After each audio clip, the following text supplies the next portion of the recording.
in pursuit. She left him in the cave and returning to the palki resumed her journey.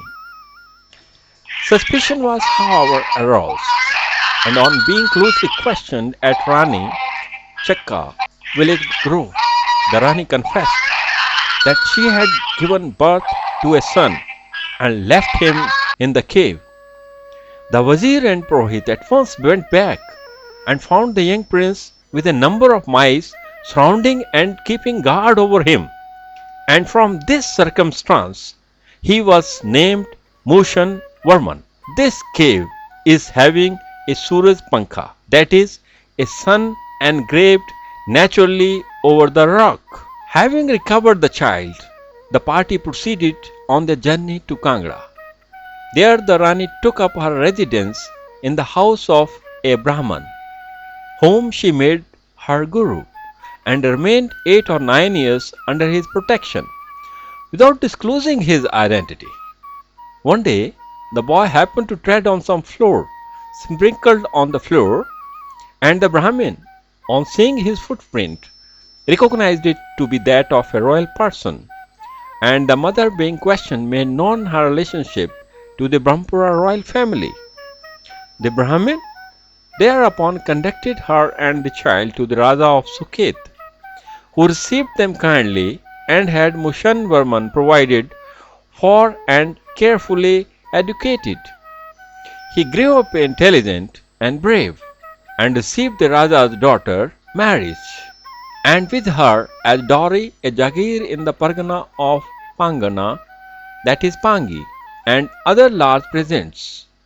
Moshun Varman was also furnished with an army, and returning to Brahmpura, he drove out the invaders and recovered his kingdoms. Till dates, the graves of Kira is known in Brahmpur area, but there is nothing on record about his return. But the killing of mice have been prohibited by him on account of the services rendered by these animals in his infancy. This custom still obtains in the Chamba royal family, and a mouse caught in the palace is never killed. He built Narsingh temple as per Mr. V.C. Ori. The image of Narsimha is also of life size in dimension and is made of brass. But it appears that the alloy used for making the sculptures contains copper in a somewhat greater proportions, and thus the color of this image is different from that metal images seen at Brahmar. The figure of Narsimha is seated in the Padasana on a bench and gazing ahead with open eyes. The mouth is wide open and the chin rests on the 2 frontal hands supposedly placed over a tip of a gada. The Narasimha image was seen to be housed in a wooden temple constructed in the late 8th century. Tribhuvan Rekha, a queen of King Yugakar Varman, as per the copper plate inscription of Yugakar Varman, built a new temple for the idol in the 10th century. It is also probable that the temple built in the period of Yugakar Varman has also not survived, and the temple in which the image of Narasimha is now enshrined was constructed a few centuries later. After Moshun Varman, Hans Varman, Sar Varman, Sen Varman, and Sajan Varman rules in succession.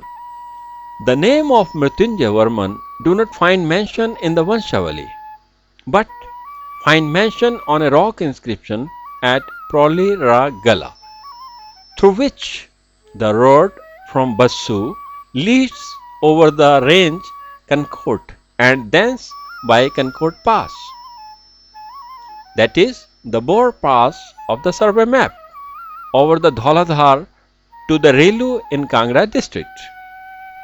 Raja Sahil Varman stands out as the most conspicuous personality on the long roll of the Chamba chiefs, and his name is still a household word throughout the district Chamba.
He seems to have risen as a general of Pratiharas, who became military governor of the mountain frontier against encroachments of Kashmir, and thereafter of the Hindu Sahis of Kabul, who, first vassal of Kashmir, soon became independent rulers of Punjab. The sack of Kanauj by Indra III Rashtrakuta resulted in a disintegration of Pratihara Empire, which incited the Kashmiris and Sahis to invade Kangra Valley. Sahil Varman succeeded in batting off this invasion and protected Kangra and Kullu. Later, he became virtually independent ruler over those very districts, suppressing some revolts of the local princelings. He introduced his Pratihara civilization and art in Chamba on the advice of Yogi Charpatnath. It was he who transferred the seat of government from Brahmpura to the new capital Champakpur in the year 930 AD on a well protected plateau above the junction of the river Sala and Ravi, from where he could easily control the passes along the Kashmir frontier, Lahore, and the Kangra Valley. Before Sahil Varman's accession of Chamba, Brahmpura was visited by 84 yogi or Mahasiddhas, who were greatly pleased with the Raja's pity and hospitality, and as he had no heir, they promised him 10 sons, and in due course 10 sons were born, and also a daughter named Champavati. Meanwhile, Sahil Varman had been engaged in extending his rule and had brought under his sway all the petty Ranas who still held the lower portion of the Ravi valley. On this expedition, he was accompanied by Yogi Charpatnath, one of the Mahasiddha, and also by his queen Nana and daughter named Champavati. Previous to his occupation by Sahil Varman, the plateau on which the town of Chamba stands was within the domain of a Rana, who had conveyed it in Sasan to a family of Kanwan Brahmins. Champavati, the Raja's daughter, took a great liking to the place and asked her father to found a town and make it as his capital. Sahil Varman was desirous of acceding to her wish, but all the land fit for building purposes had passed into the hands of the Brahmins, and he was unwilling to dispossess them. At length an arrangement was effected, whereby in recognition of their proprietary right, 8 chaklis, Chamba copper coins, were promised in perpetuity on the occasion of every marriage in the town. The land was then given up, and the above conditions has been observed ever since. The Raja then founded the town and named it Champa after his daughter and champak trees, which were in abundance in the area. The ancient Brahmpur kingdom was known to the Chinese of the 7th and subsequent centuries. Dr. Vogel not only find the name of the capital Polo Hi Mopulo, that is Brahmpura, mentioned in the Hyun but also in other works which describe the empire of the eastern women. Charparnath is one of the 9 major Nas, and Nas Sampradaya was the outcome of certain yogis who felt that Siddhas are unable to impress the people and they are taking liquor and meat and sex created abhorrence amongst the people. Hence the Guru Gorakshnath started from the Guru Shishya traditions, the Nas Sampradaya. The Charparnath became Guru of Raja Sahil Varman, who also became Mahasiddha Champakapa after abdicating the kingdom of Champa. The Chaturmukh Shivling of marble was established at Manimahesh Dal lake of Manimahesh Kailash during the reign of Raja Sahil Varman. The symbol of Charparnath, accompanying the Manimahesh Yatra from Chamba, is an old tradition from the age of Raja Sahil Varman. There is a stone image of Charparnath at Charpatkotia, which is privately owned by a family of Shri Vaidnath who comes through Guru Shishya tradition. Presently, Mahant of the Kutia is Mr. Somnath. There is a Charparnath shrine at Lakshminarayan Temple Complex, Chamba. There is a Jatra for complete 1 month every year in the month of Chaitra, that is March and April. On 20th Chaitra, the Arghi and Suhagi from Charpatnath Kutia goes to Champavati temple, and thereafter there used to be game of Khinnu at Shugan and Ghurays in the night by the devotees of Shiva, particularly Gadis. In the olden days, the Churasi compound was occupied by 84 shrines of lingas representing 84 Siddha yogis known to both Shaiva and Buddhist Tantric traditions who had visited Brahmpura. The present structures of these shrines were built by Raja Ume Singh, who ruled in the year 1748 till 1764 AD. Navala in the whole Chamba state with the prominence of Jogi in the Navala and the symbol of 9 with 9 persons required presence in Navala, and 9 major Nas including Charparnath correlate with each other. We may safely come to a reasonable conclusion that the presence of 84 Siddha at Chaurasi Brahmpur during the reign of Meru Varman onward to Sahil Varman and their influence over the Raja and people is evident. Navala is a unique feature of Shaib culture of Chamba, continuing till today, which was also started at about the same time. 9 persons are must for Navala, who are 4 Bande. One plays Dholki, other plays Nagada, and the third plays Ghada and Thali. And fourth is called Aghe Wala. One Kotwal, that is the person who is assigned with the duty of security as Kotwal of the Navala. One Batwal, that is, one person is assigned the duty of Batwal of the Navala for carrying out orders. One Chela, that is Shiva's Chela. One Jogi, one Yajman, and a he-sheep is the sacrificing animal of the Navala. There is a puja at 4 times in the Navala.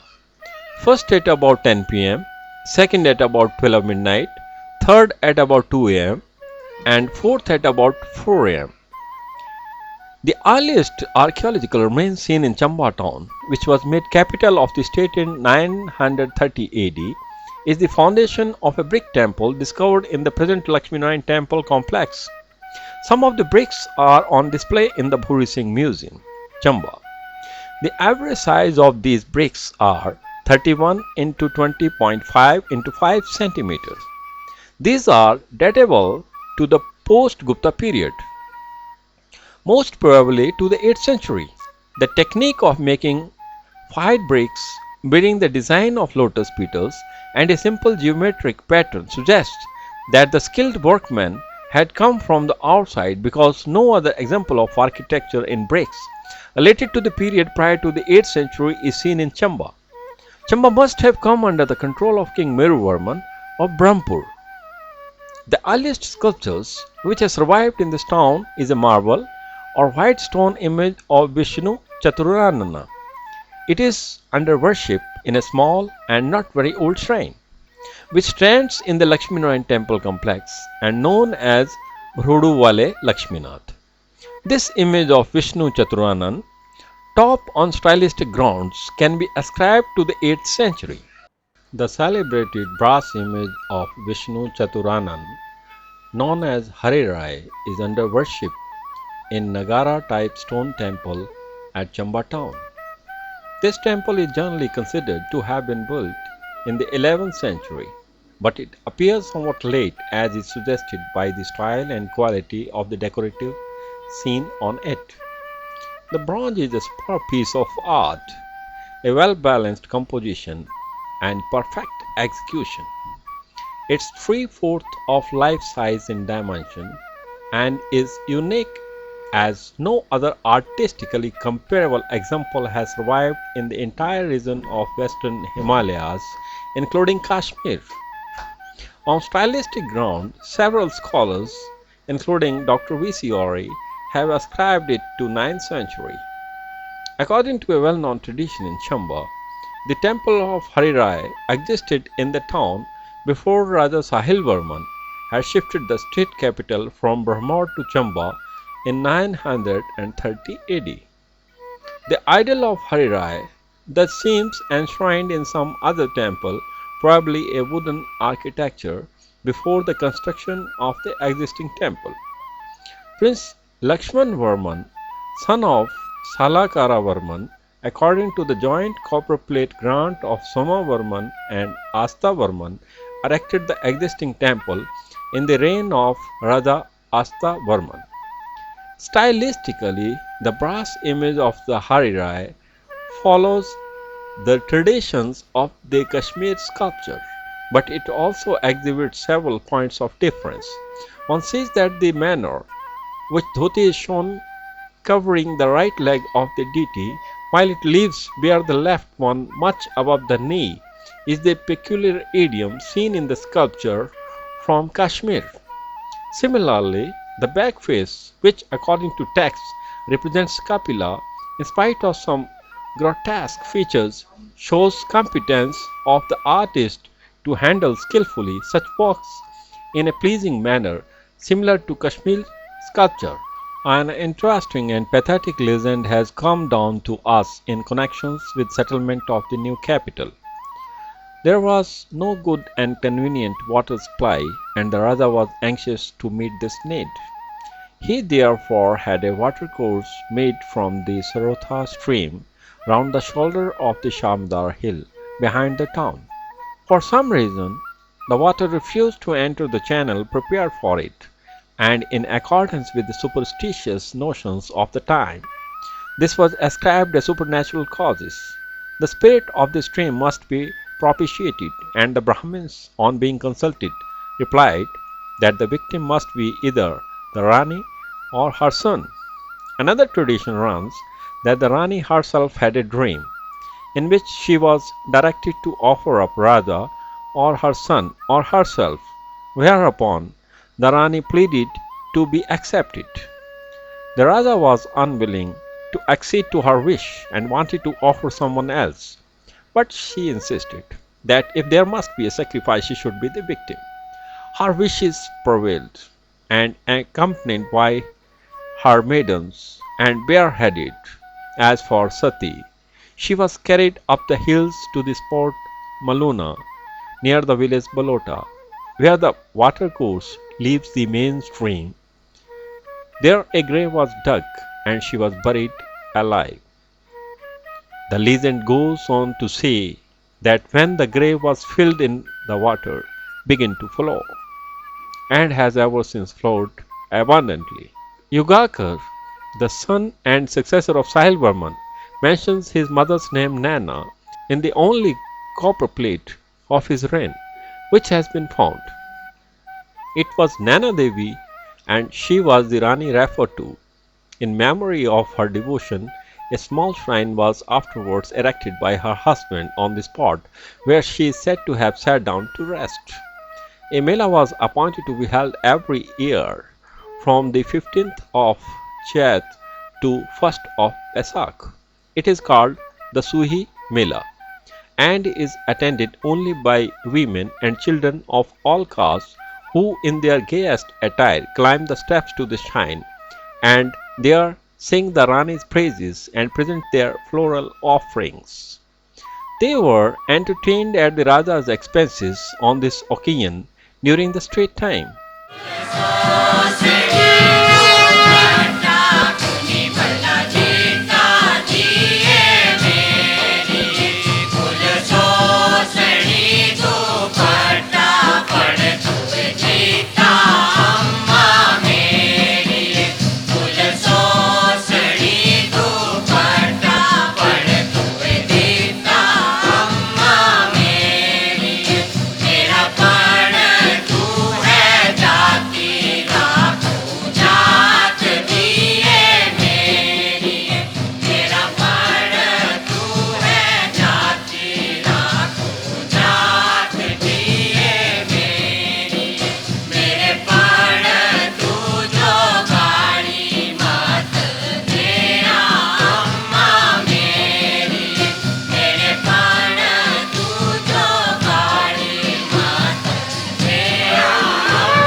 The steps are not ancient, having been constructed by Rani Sarda, queen of Raja Ajit Singh, who ruled between 1794 to 1808 AD. There cannot be any doubt that the legend is founded on fact.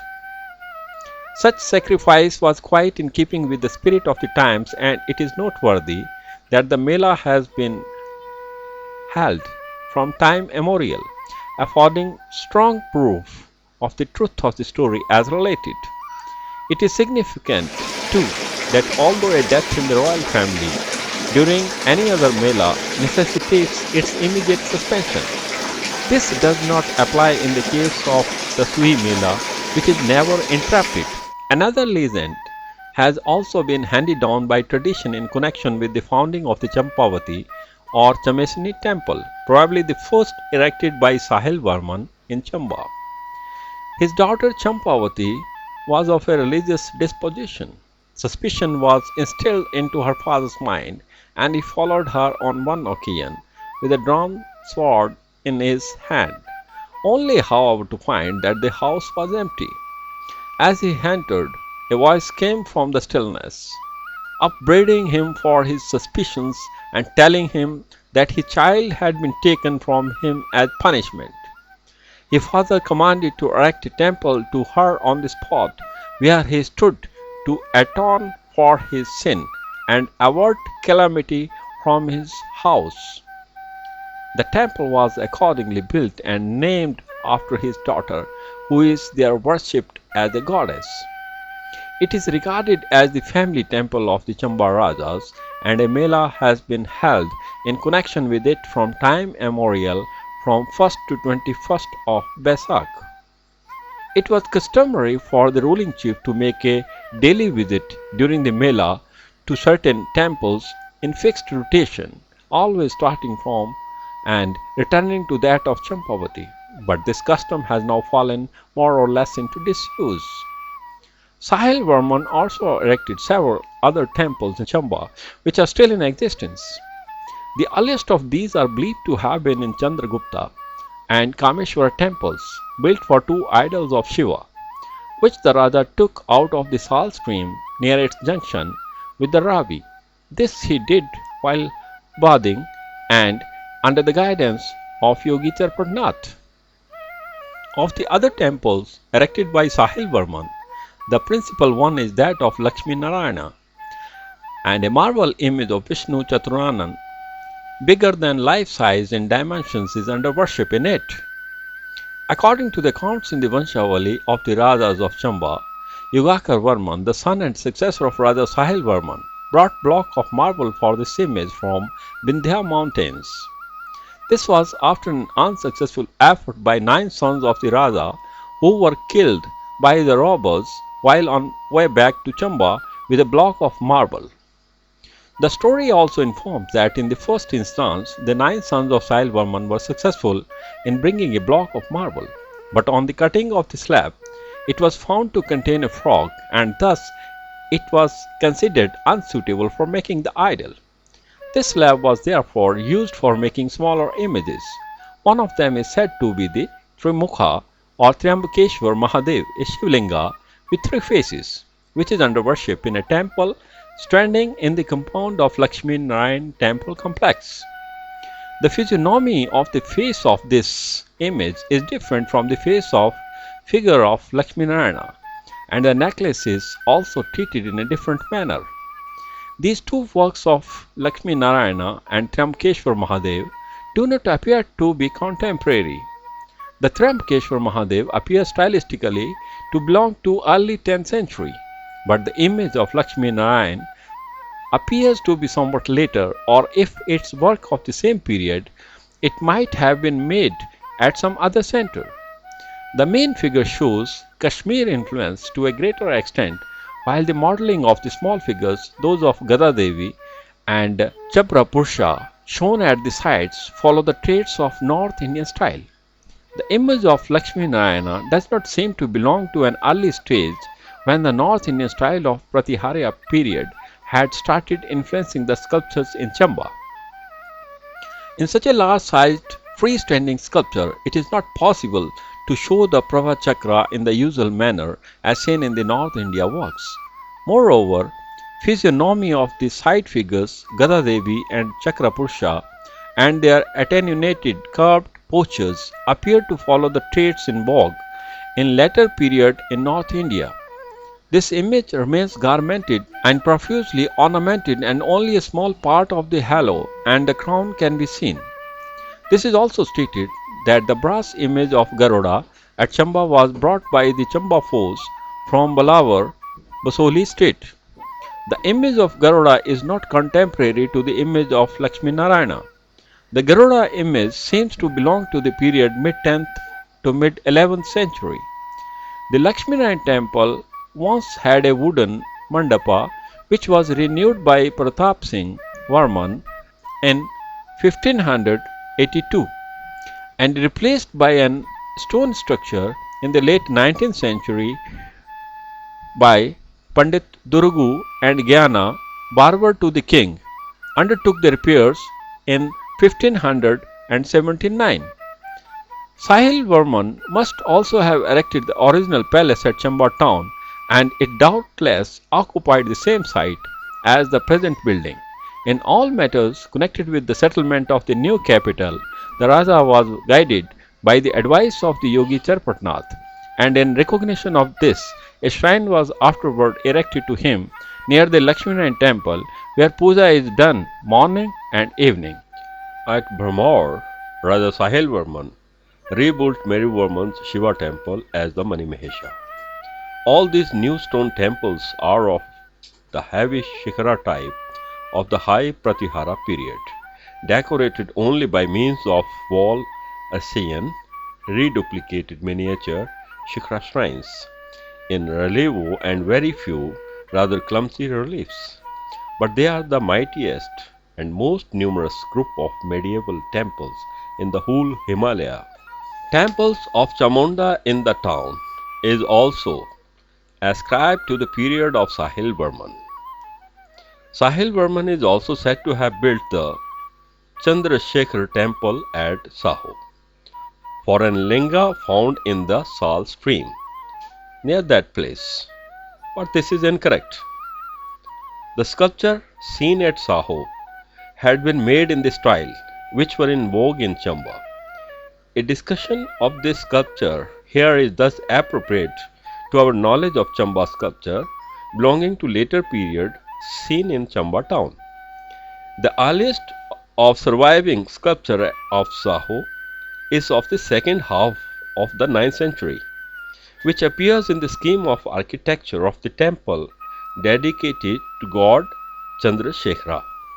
The erection of this temple is mentioned in Srahan Prasastati. This Srahan Prasastati is finely engraved on a stone tablet, and this Srahan Prasastati we have found in Bhuri Singh Museum. Rana Satyaki built it in the memory of his beautiful wife named Soma Prabha. The recorded consists of 22 stanzas of very elegant Sanskrit poetry. The epigraph is not dated, but on paleographic grounds it is datable to the 9th century, and the suggested period agrees with the style of the sculpture seen in the temple. On our visit to Shiva temple at Srahan, it do not match with the construction of this temple, and now it supports the version that the Chandrasekhar temple must have been built by the Rana Satyaki only. Further, the construction of the Shiva temple at Rajnagar is almost in the similar pattern in stone, and it seems in all probabilities prior to Raja Sahil Varman. Raja Sahil Varman did not spend the last years of his life in Chamba, and this also confirms the story of his becoming one of the Mahasiddha Champak Pa.